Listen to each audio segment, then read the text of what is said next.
We want to welcome everybody to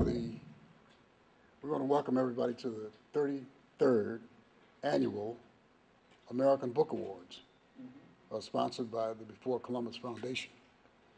And we chose that name to indicate that, as far as we know, there have been 30,000 years of storytelling in North America.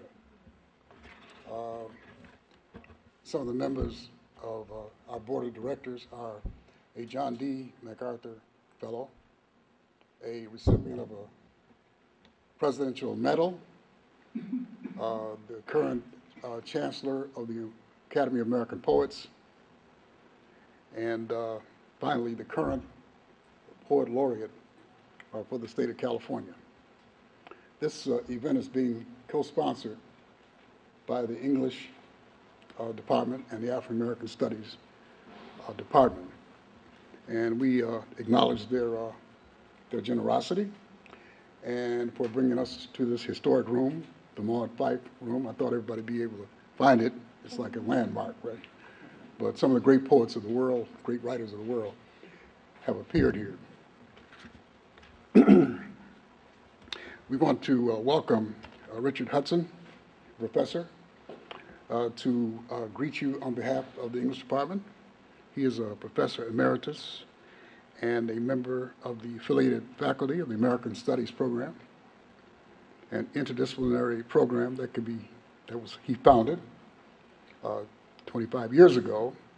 He came to UC Berkeley's English department in 1964 and retired in 2009, although he's continued teaching until this summer. His special interest has been American cultural history, especially from the Civil War to World War I.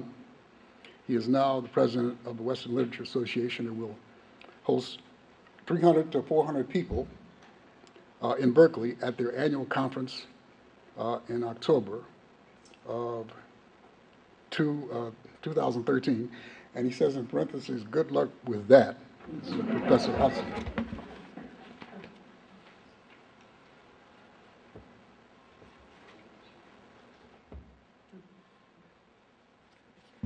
I basically just want to say a word.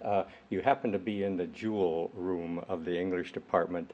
The department has, unlike other rooms in this campus, has total control of this room because it was a donation by an alum and so on. And Ishmael asked me just to say a word about writing within the English department.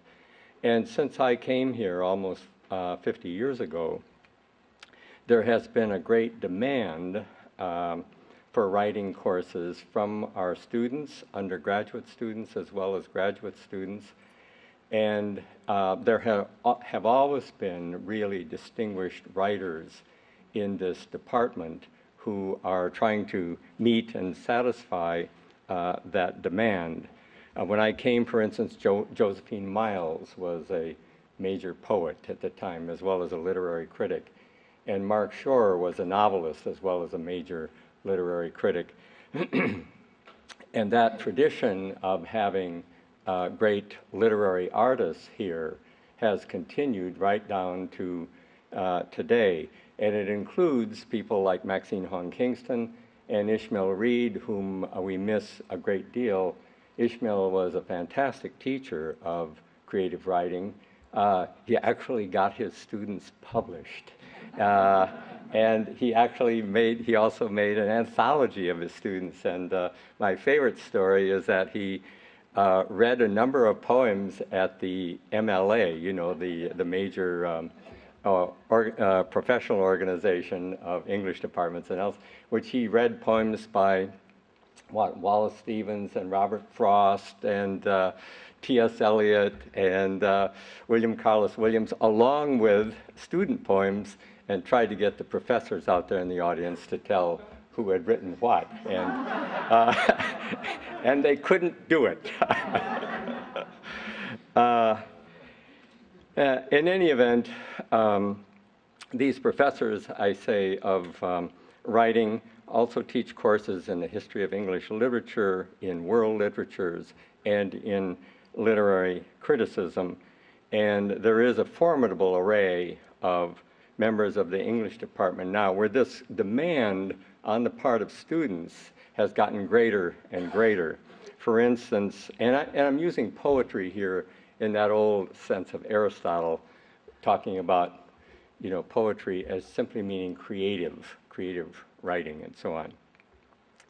In amongst prose writers, for instance, people who teach courses here are Tom Farber, Bharati Mukherjee, Lynn Hajinian, Namwali Serpel, Vikram Chandra, whom you may know because he wrote Sacred Games, and we were all astonished and fearful that the department would lose him because I think he got a $10 million advance.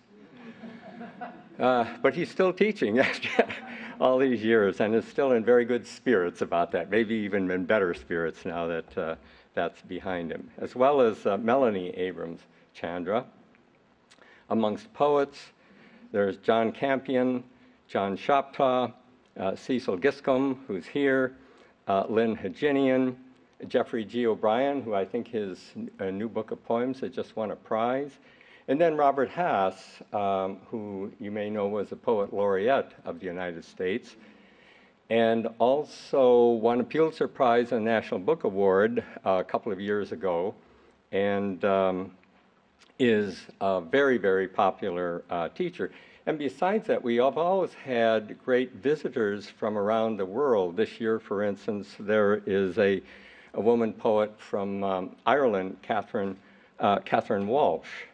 I was very disturbed when Seamus Heaney won the Nobel Prize, because all the newspapers and so on, the New York Times kept talking about the fact that he'd been at Harvard. He'd been at Berkeley long before he got to Harvard, and so on. Berkeley had this ability to recognize greatness long before Harvard, and so on. In any event, I just want to mention an interview that I just saw on Bookworm with Robert Hass, who talks about the fact it's a kind of an interview with him and a kind of a review of his new book of prose, What Light Can Do. He talks about the fact that the duty of the artist is to respond. And then he mentions Auden's famous statement that poems cause nothing to happen. And he says the following, I think I'm quoting him literally.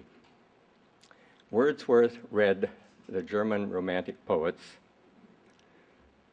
Henry David Thoreau read Wordsworth.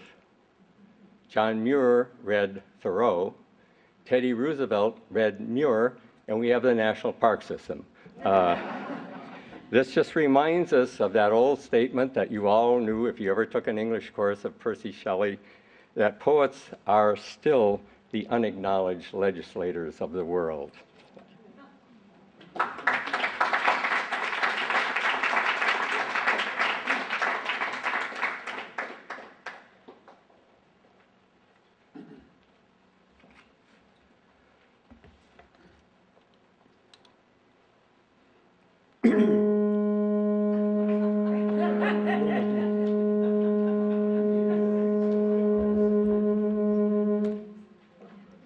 Okay, thank you.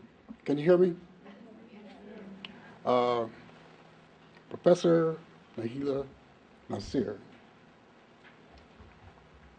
is the H. Michael and Janine Williams Chair of African American Studies. And after the guys take a look at her, they're all going to join, and holds an endowed chair in Race and Educational Policy in the Graduate School of Education at the University of California, Berkeley. Her program of research focuses on issues of race, culture, and schooling. She is the author of Racialized Identities, Race and Achievement for African American Youth, published by Stanford University Press in 2011. She has also published over 30 articles in scholarly journals.